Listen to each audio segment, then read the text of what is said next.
Online selling की दुनिया में अगर कामयाब होना है तो एक हुनर है जिसे नज़रअंदाज नहीं किया जा सकता, और वो है ऑर्डर्स को सही तरीके से पैक करना। तो आज हम इसी कला की बारीकियों को समझेंगे।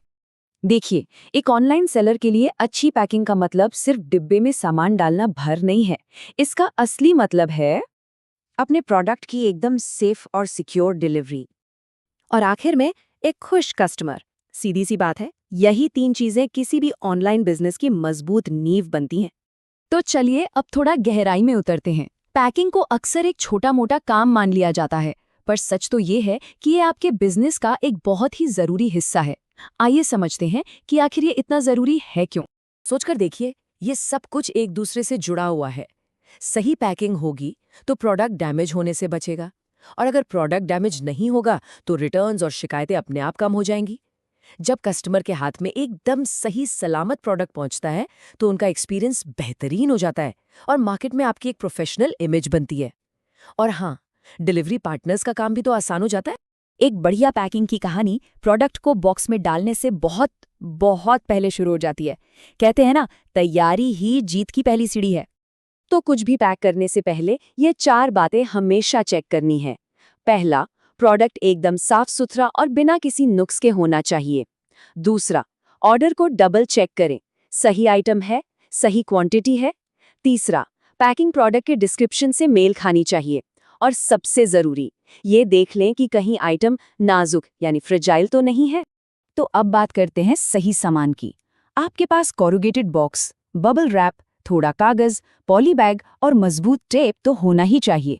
और अगर आइटम नाजुक है तो फ्रेजाइल स्टिकर लगाना बिल्कुल मत भूलिएगा।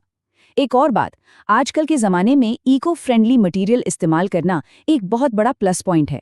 इससे आपके ब्रांड की अच्छी पहचान बनती है। चलिए, सारी तैयारी हो गई। अब आते हैं सबसे अहम हिस्से पर, यानी पैकिंग का पूरा प्रोसेस, स्टेप बाय स्टेप। इस पूरे प्रोसेस को हम 4 बहुत ही आसान स्टेप्स में समझ सकते हैं। पहला है अंदरूनी सुरक्षा यानी इनर प्रोटेक्शन। दूसरा, सही बॉक्स का चुनाव। तीसरा, मजबूत सीलिंग। और चौथा और आखिरी स्टेप, लेबलिंग।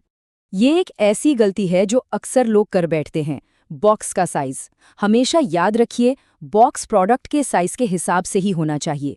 अगर बॉक्स में थोड़ी भी खाली जगह है तो उसे कागज या किसी फिलर से भर दें ताकि प्रोडक्ट अंदर बिल्कुल ना हिले।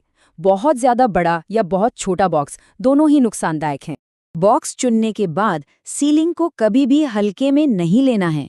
एक मजबूत टेप से बॉक्स को, खासकर उसके कोनों को, अच्छी तरह सील करना बेहद जरूरी है। वरना शिपिंग की उठापटक में अगर बॉक्स खुल गया तो सारी मेहनत पर पानी फिर जाएगा। चलिए अब कुछ ऐसी खास टिप्स और आम गलतियों पर नजर डालते हैं जो आपकी पैकिंग को या तो बेहतरीन बना सकती हैं या फिर पूरी तरह बिगाड़ सकती हैं। जाहिर है, हर प्रोडक्ट की अपनी ज़रूरत होती है। जैसे कांच या मिट्टी की कोई नाजुक चीज़ है तो उसे डबल बबल रैप करें, डबल बॉक्स में डालें और फ्रेजाइल स्टिकर तो लगाना ही लगाना है। कपड़े हैं, उन्हें अच्छी तरह फोल्ड करके पॉलीबैग में पैक करें ताकि नमी से बचे रहें। और हैंडीक्राफ्ट्स के लिए उनके डिज़ाइन और किनारों को बचाना सबसे ज़रूरी है, तो फिलर्स का इस्तेमाल ज़रूर करें। तो वो कौन सी सबसे आम गलतियां हैं जिनसे हर सेलर को हर हाल में बचना चाहिए? देखिए, सबसे पहली और बड़ी गलती है ढीली पैकिंग। फिर आता है अपर्याप्त प्रोटेक्शन, मतलब बस नाम के लिए बबल रैप लगा देना। गलत साइज का बॉक्स चुनना, गीला या फटा हुआ बॉक्स इस्तेमाल करना, और आखिर में ऐसा लेबल लगाना जो या तो साफ पढ़ा ना जा सके या फिर रास्ते में ही निकल जाए। यकीन मानिए, ये गलतियां सीधे सीधे रिटर्न्स को दावत देती हैं। तो ऑर्डर भेजने से ठीक पहले ये एक छोटी सी फाइनल चेकलिस्ट हमेशा याद रखें। प्रोडक्ट सही है? चेक। प्रोटेक्शन पूरी है? चेक। सीलिंग मजबूत है? चेक। लेबल सही से लगा है? चेक। और बॉक्स साफ और सूखा है? चेक। बस, अब आप तैयार हैं। कुल मिलाकर एक सीधी सी बात गांठ बांध लेनी है, जितनी मजबूत पैकिंग उतने ही कम रिटर्न्स। तो जाने से पहले हम आपको एक सवाल के साथ छोड़े जाते हैं जिस पर सोचिएगा जरूर। आपकी पैकिंग आपके ब्रांड के बारे में क्या कहती है?